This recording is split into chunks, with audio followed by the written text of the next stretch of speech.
Salam dostlar, bugün sizlerge Samsung telefonlarının sensorunu kantip tekşerip çan gösterip bermekçimin. Çalığa gireriz jana yıldız saat 4.0 yıldız saat 4.0 knopkasını basabız. Manda olan meni çıkar. Touch. Şul knopkаны basıp şul menüden eğer telefonunuz şul menüden üstün emes bolsa, kolunuz ушундай кылганда кайсыл жеринен жылбай калган болсо, сенсор толук иштебеген болот достор.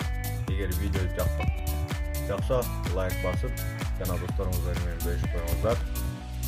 Чоң. Уюлдук телефонуңуз блоктонуп калдыбы? Эмне кылууну билбей турасызбы? Уюлдук телефонду ачууда профессионал болууну каалайсызбы? Анда биздин YouTube каналга катталыңыз.